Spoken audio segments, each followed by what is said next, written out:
Les chiens, donc descendants du loup, domestiqués, eh bien, ont un code génétique qui contient des données totales de ce qu'est l'hiérarchie. Donc il n'y a pas de dominant, il y a la reconnaissance des capacités de chacun et devant chaque nouvelle problématique, eh bien, on peut voir un changement de résident, de chef, puisqu'ils ne sont pas dominants, ils sont reconnus pour leurs capacités, leur expérience et donc très vite aussi, si celui qui serait alpha maintenant s'est foulé un orteil, eh bien il va tout de suite laisser sa place au second qui a toutes les mêmes qualités que lui, mais maintenant qui est plus rapide que lui. Donc c'est ce qui devrait se faire dans une bonne situation. On reconnaît le président ou le directeur ou le professeur pour ses capacités et donc directement on n'est pas nommé à vie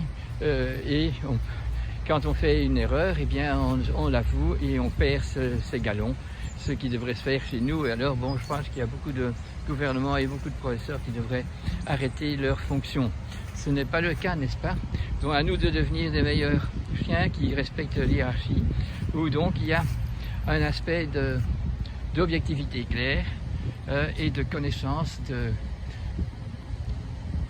d'avoir donc des maîtres qui sont très habiles et très justes.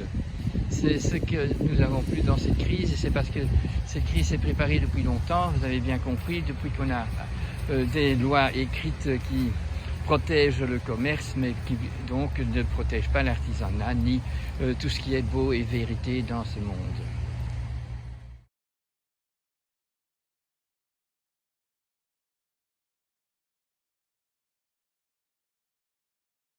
Prenons d'abord donc les loups. Les loups qui sont dans la jungle sont des nomades qui donc toujours rencontrent d'autres environnements. Ils doivent se faire guider par leur instinct et ils sont dans la solidarité absolue puisqu'il n'y a aucun d'eux qui peut faire retarder le groupe. Tout le monde est dans une réciprocité, dans une solidarité et quand il y a un accident, eh bien, tout le monde va soigner le malade, on se limite au mouvement, mais le lendemain, on doit repartir. Et donc, celui qui n'est pas bien fera ses stretching, fera le mieux possible pour pouvoir participer demain au mouvement. C'est pas la même chose une fois qu'ils sont domestiqués, parce qu'alors, ils sont dans la vie plutôt seuls, parfois à plusieurs, avec un maître qui a pris un chien pour une activité. Et le chien a donc une mission. Je suis chasseur, mon chien apprend à chasser, à revenir avec la proie. Enfin, il est entraîné, il est dans une relation de hiérarchie avec un maître et un chien qui doit faire comme le border collie, soigner à ce que les moutons soient rassemblés, que les chèvres soient rassemblés, que les canards soient rassemblés, que les oies soient rassemblés. Donc il a un ouvrage intensif et qu'il doit suivre selon les normes de la maîtrise de son patron.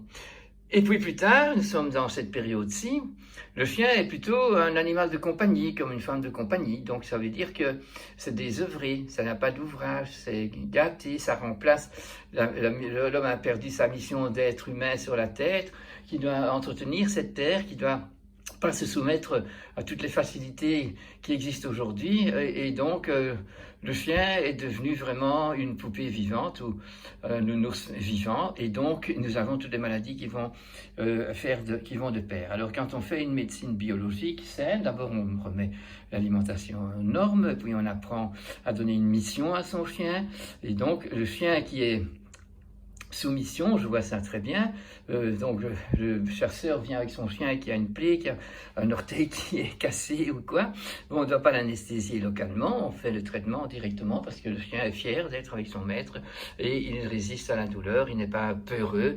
C'est un chien qui a été éduqué, c'est comme les enfants, quand ils sont éduqués, ils sont différents quand ils sont gâtés pourris ou gâtés méchamment, parce que bon, on a des parents qui sont des dominants et donc il n'y a pas vraiment de l'amour. Donc ça nous met vraiment, le chien est l'animal le plus pratique à observer pour comprendre les erreurs que nous faisons. Vous voyez aussi que le chien c'est l'animal le plus adaptatif, il peut manger comme chez soi ou bien dans la poubelle. Je disais donc que les chiens sont les animaux les plus adaptés depuis qu'ils sont domestiqués par rapport aux loups qui n'ont que presque la même forme, mais une fois domestiqués, partout où l'homme s'est sédentarisé, il y a une race et vous avez les plus longs, les plus grands, les plus larges, les plus lourds, les plus fins, enfin, ils vont dans toutes les formes. Et donc ils sont vraiment des preuves de l'adaptabilité qu'ont les chiens. Et c'est un peu le cas pour nous, nous pouvons aller partout dans le monde, mais du moment qu'on s'adapte activement aux lois du terroir. Et ça, c'est donc une chose que, depuis la Deuxième Guerre mondiale, est tout à fait abandonnée. Nous ne répondons plus au terroir. Nous avons fait du multinational et nous avons fait des lois écrites qui font que partout sur le monde, on peut mettre du Roundup, on peut mettre tous des pesticides qui tuent les abeilles, mais pour faire une production de l'agriculture qui rapporte. Donc c'est là le problème de notre situation en crise, c'est que le peuple ne se rend pas compte que toutes les lois sont perverses et protègent le commerce, mais pas l'écologie et pas le bien-être du peuple, mais que nous continuons à avoir confiance aveugle à tous nos dirigeants qui, eux, travaillent pour l'économie. Ils ne travaillent pas pour l'écologie et pour le bien-être des citoyens. Mais les citoyens non plus, ils n'ont pas l'air d'être au courant qu'ils sont... donc le peuple non plus n'est pas au courant qu'on est mal occupé. La plupart des gens sont tellement contents d'avoir des lois qui disent que bon, la date de péremption fait office de sécurité, le fait que ce qu'on a mis dans l'aliment est sur la liste des produits et bien, c'est donc que ça a été fait scientifiquement. Mais on doit bien comprendre que la science a un but élevé. La science est une science de conscience. Ça veut dire que le scientifique découvre par l'étude et les expériences qu'ils font comment est la nature et comment sont les évolutions que se passent avec la nature. Tandis que la nouvelle science, après la Deuxième Guerre mondiale, quand on a cassé l'atome, c'est pas une science de conscience, c'est une science d'invention. On invente tout ce qu'on peut pour pouvoir continuer l'économie. On sait que l'énergie atomique et l'emploi de l'atome qui a été brisé provoque des déchets qui ne sont pas recyclables et qui font du mal à la population et encore des milliers d'années plus tard, et quand même on l'emploie. On ne se retient pas, malgré qu'on est scientifique et qu'on est soi-disant des sages. Hein, tout ce qu'on fait depuis alors n'est pas considéré comme malsain. On a des professeurs qui fabriquent la vache folle, qui fabriquent le Creutzfeldt-Jakob et qui reçoivent le prix Nobel de la science. Et ça continue après avoir fait ça avec les vaches, on a fait ça avec les chiens, on fait ça avec les chats, on fait ça avec les lapins, on fait ça avec les chevaux, on fait ça avec tout le bouquin. Et donc, toute la chaîne alimentaire est empoisonnée. Comment voulez-vous avoir un corps sain? On devrait avoir des diarrhées tous les jours et des boutons tous les jours.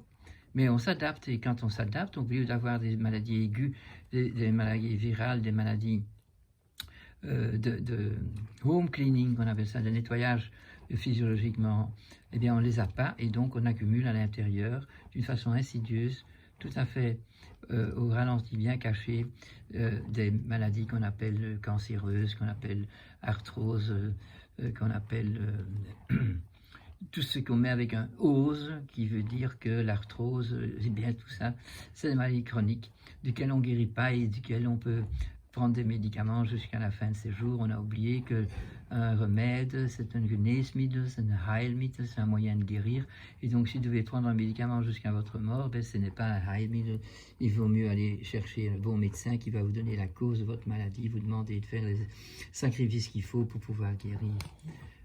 Voilà, soyons aussi méditatifs que ce taureau, ce petit taurillon-là, et sa maman Bella. Vous voyez, quand il rumine, il mastique, il repense. Eh bien, essayez de repenser, de remastiquer tout ce qui se passe pour en garder vraiment la finesse et donc se sentir bien, faire que son corps se sent bien. Donnons-lui le temps de voir de la lumière, de promener, de méditer, de chanter. Oui, il faut se donner à son corps la possibilité de s'épanouir, et alors notre cerveau va également être libéré de charges qui diminuent notre spontanéité, notre capacité de bien penser et d'être dans la gratitude d'être vivant.